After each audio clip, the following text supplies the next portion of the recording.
dan aku mau buat perubahan besar di negara ini. Aku pengen menjadi dampak buat orang-orang yang di sana, karena memang kasus bullying ini terjadi di desa-desa itu banyak sekali, super banyak. Bahkan keluarga sendiri bisa jadi pembuli juga. Jadi pada saat aku nyalek di tahun 2019, aku tuh gak pernah ngomongin program aku sama sekali. Dan aku gak pakai uang sama sekali. Jadi mereka memilih karena mereka sendiri yang mau. Jadi aku gak pernah ngomongin, oh saya punya program ini, saya akan berjanji. Gak pernah. Sama sekali aku gak pernah. Aku selalu, pas waktu aku pencalekan aku selalu datang, aku tanya sama Pak RT-nya, kalau enggak Pak Camatnya, isu di sini apa? Apa yang terjadi di desa ini?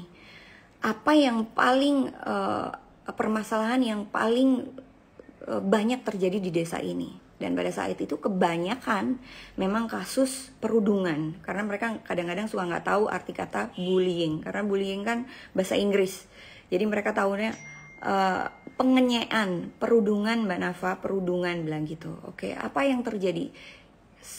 Guys, itu sampai pas waktu aku di sana, ada beberapa rumah itu lagi lagi terjadi musibah sampai anaknya itu gantung diri gara-gara dibully di sekolahan. Dan itu banyak banget. Anak masih umur 12 tahun gantung diri, 15 tahun gantung diri. Itu gara-gara kasus bullying. That's why aku punya beban di situ, aku punya passion di situ. Aku pengen membuat suatu hal kayak ini nggak harus terjadi gitu loh. Ini nggak boleh terjadi. Ini harus ada perubahan, kayak guru juga harus berani, terus anak-anak juga harus berani, karakternya juga harus dibangun. Karena kasus bullying itu no play ya, itu kena mental banget, itu benar-benar kena mental parah. Karena pas waktu aku kecil, bayangin guys, aku nggak punya temen, dan itu tuh nggak enak sama sekali, itu nggak enak banget. Pada saat kamu sekolah bertahun-tahun, terus kamu dikucilkan sama temen kamu, dan itu tuh nyakitin banget. Belum lagi pas waktu kamu pulang, kamu tuh ngerasa takut banget. Oke, gue berapa orang nih yang ngadeng gue, piro gi wong sing arep ngadeng aku, sing endi meneh, yang mana lagi yang mau ngadeng aku, yang ngajakin berantem. Aku tuh udah sampai mempersiapkan diri, oke, hari ini aku pasti bakal babak belur, pulang babak belur nih. Besok mungkin aku babak belur, mudah-mudahan besoknya enggak lah gitu. Jadi kayak setiap hari tuh aku udah mempersiapkan diri untuk itu.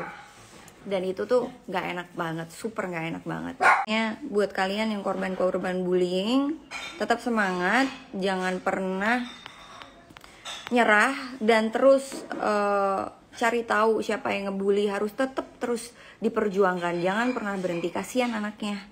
Karena itu bisa kena mental. Iya, kalau dia bisa menyembuhkan dirinya, dia bisa memaafkan temannya, tapi masalahnya mentalnya bisa sembuh apa enggak, itu tergantung dari orang tua, itu tergantung dari kita, bagaimana kita bisa menghadapi itu, bagaimana kita bisa menyembuhkan.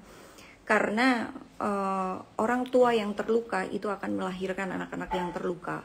Orang tua yang tersakiti tapi dia terus memberikan makan sama dagingnya untuk sakit, terus pity party, mengasihani diri, itu akan terus melahirkan anak-anak yang terluka juga.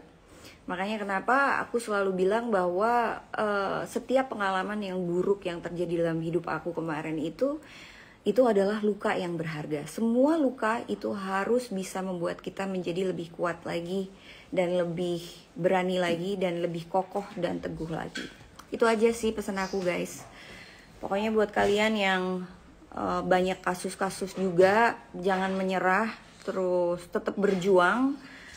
Karena memang perjuangan itu nggak bisa kita sendiri, tapi harus gotong royong. Itulah Indonesia. Itulah Indonesia, orangnya bergotong royong, itu yang aku benar-benar suka sampai sekarang. Oke? Iya, kedukungan keluarga dan orang tua itu benar banget, Mbak Yunita. Benar. Tapi kadang ada yang anak terlalu baperan. Ya kan kita bisa bedain mana anak yang baperan, yang sungguh-sungguh, mana yang benar-benar dari korban bully, itu kan bisa. Kalau kayak contohnya kayak aku gitu sampai babak belur, ya udah pasti itu bully gitu. Gimana membentengin anak biar gak dapat bully yang secara anakku cowok agak lemah, nggak berani ngelawan. Ibunya harus kuat, makanya seorang ibu yang kuat, anaknya juga pasti kuat gitu. Aku juga korban bullying dari SMP. Waduh, Mas Gusti, masa sampai SMA? Sampai sekarang masih? Oke, kita akan angkat topik ini. Kita akan viralin biar teman-teman wartawan dan media juga angkat topik ini. Oke? Dan kita akan cari solusinya. Dadah.